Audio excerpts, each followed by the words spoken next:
நீங்கள் இங்கே பத்திரிக்கையாளராக வந்திருக்கீங்களா, எதிர்கட்சியாக வந்திருக்கீங்களா? எதிர்கட்சியானா இருங்க, எதிர்கட்சியானா மேடை போட்டு வெளியில் பேசலாம். நீங்கள் பத்திரிக்கையாளராக கேள்வி கேளுங்க. என்ன கேள்வி கேட்குறீங்க? ஏங்க நீங்கள் இருங்க நாங்கள் கேட்கவேலன்னு எப்படி சொல்கிறீங்க? எல்லாத்துக்கும் போராட்டமே தீர்வு காணாது. போராட்டம் செய்ய வேண்டியது தான், போராட்டமே தீர்வு காணாது. பேச்சுவார்த்தை டயலாக்ன்றான். Dialogue is a politics, dialogue is a science. நீங்கள் வெயிட் இருங்க, நீ சொல்கிறத கேளுங்க. நீங்கள் சொல்கிற மாதிரிலாம் ஒரு கட்சி வந்து இயங்க முடியாது. நீங்கள் எங்களை டிக்டேட் பண்ணுவீங்க, நாங்கள் இயங்கணுமா? எப்படி அது? நீங்கள் சொல்கிறத நான் கேட்கணுமா? ப்ளீஸ் ப்ளீஸ் ப்ளீஸ் ஏங்க யாரும் பேசாதீங்க. அவர் திட்டம் போட்டு வந்திருக்காரு. ஏங்க பிஜேபி கூட எந்தெந்த கட்சிகள்லாம் சேருகிறதோ அந்த கட்சிகள்லாம் முழுகும் கப்பலில் ஏறுறது தான்.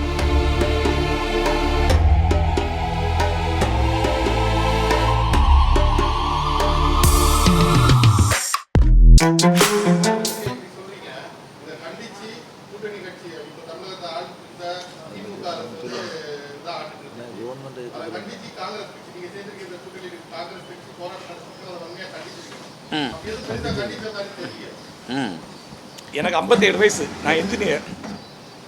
தொடர்ந்து எல்லா பிரச்சனைக்கும் தமிழ்நாடு காங்கிரஸ் கமிட்டி சட்டமன்றத்திலையும் மக்கள் மன்றத்திலும் குரல் கொடுத்துட்டு இருக்கோம், கண்டிச்சிருக்கோம்.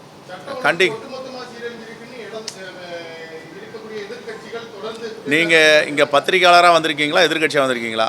எதிர்கட்சியானா இருங்க, எதிர்கட்சியானா மேடை போட்டு வெளியில் பேசலாம். நீங்கள் பத்திரிக்கையாளராக கேள்வி கேளுங்க. என்ன கேள்வி கேட்குறீங்க? ஏங்க இருங்க நாங்கள் கேட்கவேலன்னு எப்படி சொல்கிறீங்க? நாங்கள் உங்களுக்கு தெரியுமா? திருநெல்வேலிக்கு வந்து இருங்க சார், போன வாரம் வந்தீங்களா திருநெல்வேலிக்கு? நான் சொல்கிறத கேளுங்க. இருங்க ஏன் போராட்டம் நடத்தணும்? வெயிட் ரெண்டு விஷயம். இருங்க ஒரு எல்லாத்துக்கும் போராட்டமே தீர்வு காணாது. போராட்டம் செய்ய வேண்டியது தான், போராட்டமே தீர்வு காணாது. பேச்சுவார்த்தை டயலாக்ன்றான். Dialogue is a politics, dialogue is a science. பேசி தீர்த்து கொள்ளுங்கன்றான். பேச முடியல, செவி சாய்க்கலை, கேட்க மாட்டேன்னு சொன்னால் தான் போராட்டம். தொலைக்காட்சியை பற்றி தெரிந்து கொண்டேன், தூத்துக்குடி நிலவரத்தை பற்றி, படுகொலை பற்றின்னு சொல்கிறது தான் அஜிடேஷன்.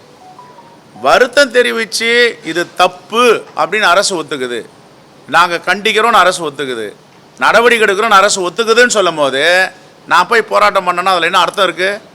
எல்லாத்துக்கும் அவங்க ஒத்துக்கிறாங்க தப்பு நடந்து. சார் இருங்க சார், வெயிட் நீங்கள் இருங்க, நீ சொல்கிறத கேளுங்க. நீங்கள் சொல்கிற மாதிரிலாம் ஒரு கட்சி வந்து இயங்க முடியாது. நீங்கள் எங்களை டிக்டேட் பண்ணுவீங்க, நாங்கள் இயங்கணுமா? எப்படி அது? நீங்கள் சொல்கிறத நான் கேட்கணுமா? 140 வருஷ பாரம்பரிய கட்சி காங்கிரஸ் கட்சி. எந்த போராட்டத்தை எடுக்கணும், எதை தீர்வு காணணும்னு எங்களுக்கு தெரியும். நீங்கள் எங்களை வந்து இதை பண்ணல அதை பண்ணலாம் கேட்க வேணாம், எங்களுக்கு தெரியும். இது மக்களை சார்ந்த கட்சி.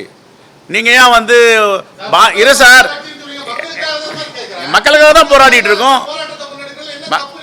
இங்கே பாருங்க, நீங்கள் ஆர்எஸ்எஸ் பாஜக சொல்கிறத கேளுங்களேன். நான் சொல்கிறத கேளுங்க, அது எங்களுக்கு தெரியுங்க, எங்களுக்கு தெரியும். இருங்க வெயிட் ப்ளீஸ் ஏங்க யாரும் பேசாதீங்க. அவர் திட்டம் போட்டு வந்திருக்காரு. வெயிட் யாரும் பேசாதீங்க. இங்கே பாருங்க, கேஸ் கனெக்ஷனுக்கு, கேஸ் விலை உயர்வுக்கு, கேஸ் தட்டுப்பாட்டுக்கு எதிராக போராட்டம் பண்ணுறோம். சொல்லுங்க. இருங்க வெயிட் இதுக்கு பேர் போராட்டம் இல்லையா? இருங்க, தூத்துக்குடியில் ஒரு நாடார் சமூகத்துடைய மக்களை தாக்கியும் பட்டியலின மக்களை தாக்கியும் அங்கே படுகொலை நடந்திருக்கு. நாங்கள் போயிட்டு ஸ்பாட்டில் கண்டித்து அறிக்கை கொடுத்துருக்கோம். என்ன சொல்லியிருக்கோம்? கடுமையான நடவடிக்கை. இது பேர் போராட்டம் இல்லையா? அதே மாதிரி சிவகங்கையில் லாக்அப் டெத் நடந்திருக்கு. அந்த லாக்அப் டெத்துக்கு போயிட்டு அவங்க அம்மா அப்பாவை சந்திச்சுட்டு பத்திரிகையாளர்கிட்ட சொன்னோம், காவல்துறை கடுமையான நடவடிக்கை வேண்டும், வன்மையாக கண்டிக்கிறோம், இதை சிபிஐக்கு மாற்றணும்னு சொன்னோம். இதுக்கு பேர் போராட்டம் இல்லையா, நடவடிக்கை இல்லையா? போராட்டம்னா என்ன பண்ணணும் சொல்லுங்கள், எப்படி பண்ணணும் போராட்டம் சொல்லுங்கள் சார். நாங்கள் பண்ணிட்டோம். இல்லை இங்கே பாருங்கள், எல்லாத்துக்கும் கண்டித்து அறிக்கை கொடுக்குறோம், எல்லாத்துக்கும் கண்டனம் தெரிவிக்கிறோம், நாங்கள் ஃபாலோ பண்ணுறோம், மானிட்டர் பண்ணுறோம். இப்போ இதெல்லாம் மானிட்டர் பண்ணுறோம், இன்னும் கூடுதலாக சேர்ந்துருக்காரு. அதனால தான் அவருடைய வேதனையை பகிர்ந்துக்கினார். எல்லாருக்கும் வேதனை இல்லாமல் இல்லை. அதிமுககாரன் இறந்தாலும் எந்த கட்சியை சார்ந்து இருந்தாலும் நாங்கள் கண்டிக்கிறோம், வருத்தப்படுறோம். இது கொலை தான். காவல்துறை இன்னும் கடுமையான கட்டுப்பாட்டுடன் இரும்பு கரம் கொண்டு ஒடுக்க வேண்டும், அடக்க வேண்டும்னு சொல்கிறோம். நான் குற்றம் பண்ணுறலாம் சரி நீங்கள் பண்ணிட்டு போப்பான்னு எந்த கட்சியாவது சொல்லுமா? நாங்கள் போராடிட்டு இருக்கோம். இருங்க சார், நாங்கள் வளர்ந்து வந்ததே போராட்டத்தில் வளர்ந்து வந்திருக்கோம். எங்களை பார்த்து நீங்கள் கேட்கல, நீங்கள் போராடலைன்னா என்ன அப்படி அநியாயமாக இருக்குது? இது அநியாயமான கேள்வி இது.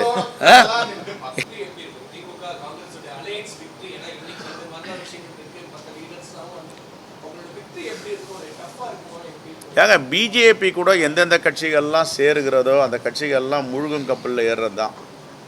பிஜேபியை ஒருபோதும் தமிழ்நாட்டு மக்கள், இளைஞர்கள், நடுவயதை சார்ந்தவர்கள், வயதானவர்கள் யாருமே ஏற்றுக்கொள்ள மாட்டார். ஏன்னா இது தமிழ்நாட்டு மண்ணுக்கு எதிரான கட்சி.